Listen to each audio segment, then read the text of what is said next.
Kesendirian terkadang membuat kita kesepian, dan kesepian akan mengundang banyak hal yang bisa saja kita lakukan di waktu yang sangat tepat, apalagi hal negatif. Contohnya seperti nonton bokep, scrolling cewek-cewek tobrut, dan yang paling gilanya adalah PMO. Lu tahu rasanya hampa setelah melakukannya lagi.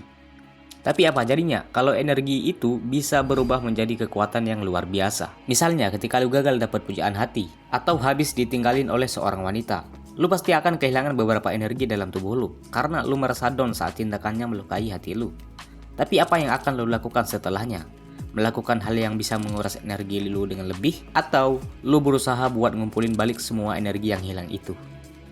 Apa itu PMO dan bagaimana dampaknya? PMO sama dengan kebiasaan yang menghabiskan energi dan waktu untuk hal yang tidak produktif, apalagi kalau bukan ngocok. Dampaknya menurunkan semangat, fokus, testosteron, atau bahkan rasa percaya diri. Seseorang sadar hidupnya rusak karena PMO, bisa jadi fiktif ataupun realita. Kebiasaan seorang pria yang sering melakukan aktivitas gabrut dengan tangan sendiri ini adalah pria yang lemah, atau pantas dikatakan sebagai pecundang. Karena logikanya dia tahu kalau ngocok itu bisa bikin performa hidupnya menurun, tapi tetap aja dipaksakan dengan alasan gua ngaceng, nggak bisa nahan. Lagian apakah karena gua jelek sampai-sampai gua ditinggalin terus sama cewek-cewek? Lu itu sebenarnya nggak jelek, tapi tolol aja. Semua cowok setidaknya masih punya kesempatan untuk memikir sebelum mereka benar-benar melakukannya. Apalagi kan cowok lebih punya banyak akal ketimbang nafsu, ya kan? Apakah setelah lu ngocok, lu merasa menjadi lebih baik, atau justru malah menyesal? Dari pertimbangan itu, lu bisa milih jalan keluar untuk diri lu sendiri, antara bangkit dan berani berubah menjadi pria sejati, atau selamanya terpuruk dalam kenikmatan sesaat, dan selamanya menjadi pecundang. Setelah tadi kita bahas singkat makna dari PMO, sekarang gua akan kasih tahu kalian apa makna dari counternya, yaitu PWO. PWO atau kepanjangan dari pre-workout. Pre-workout sendiri merupakan sebuah kekuatan untuk mereka yang punya hobi dalam segi olahraga. Pre-workout ini biasanya berjenis suplemen, pil, dan bisa jadi lewat naluri perasaan. Pre-workout ini bertujuan untuk memicu adrenalin pada jiwa seseorang supaya mereka bisa menjadi lebih kuat dari sebelumnya, atau layaknya energi tambahan lah. Banyak orang yang mengira kalau pre-workout ini hanya sejenis kreatin doang. Padahal masih banyak hal lain yang bisa menjadi sumber kekuatan untuk memicu adrenalin. Contohnya seperti musik punk, motivasi kuat, dan yang paling kacau lagi adalah patah hati. Banyak dari cowok-cowok yang sering merasa putus asa setelah ditinggalin oleh seorang wanita. Nah, di saat seperti itu, mereka harus memilih dua jalur, antara berubah menjadi lebih baik agar menjadi kuat dan pantas untuk dimiliki ke depannya, atau berdiam diri seperti pecundang, pantas dihina dan dipandang lemah. Pertanyaannya adalah, bagaimana cara mengubah PMO ini menjadi PWO? Jadi ini dia langkah-langkahnya. Road to PWO. Tahap 1, kontrol. Stop akses, hapus konten negatif, terutama video porno. Karena apapun yang lu lihat itu hanyalah kepuasan yang orang lain alami, bukan untuk diri lu sendiri. Dan kalau bisa, lu hapus juga booming-boomingnya, seperti video romantis, orang-orang pacaran, dan juga video cewek-cewek party. Karena itulah faktor utama yang membuat lu menjadi pecundang. Lu merasa hampa karena telah ditolak cinta lu, ataupun ditinggalin oleh seorang wanita. Sehingga, bukannya memilih cara yang benar untuk mendapatkan ataupun melupakannya lagi, tapi lu malah beralih ke hal yang justru bisa membuat cewek itu kadang jijik dan gak suka sama perbuatan lu itu.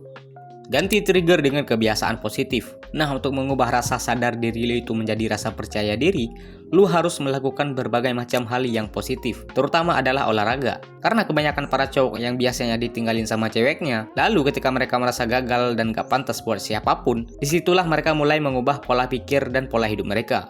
Tentu hal utama yang mereka lakuin adalah mengubah fisik mereka yang awalnya kurus ataupun gemuk. Mereka mulai dengan metode latihan di gym ataupun home workout buat bagusin fisik mereka terlebih dahulu. Tentunya dengan kenangan buruk yang pernah mereka dapatkan sebelumnya, mereka tidak hanya menjadikan hal itu sebagai motivasi, tapi mereka gantikan menjadi sumber kekuatan untuk revolusi pertama mereka, yaitu pre-workout.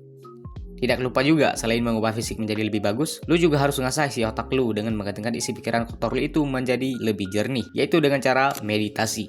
Dan tahap terakhirnya adalah, gantikan tontonan itu menjadi sumber ilmu yang bermanfaat bagi pikiran lu, yaitu dengan cara membaca buku. Gue yakin pasti banyak dari kalian, atau bahkan gue sendiri juga ngalamin hal ini. Kita terakhir kali membaca buku itu pasti di masa terakhir SMA kan?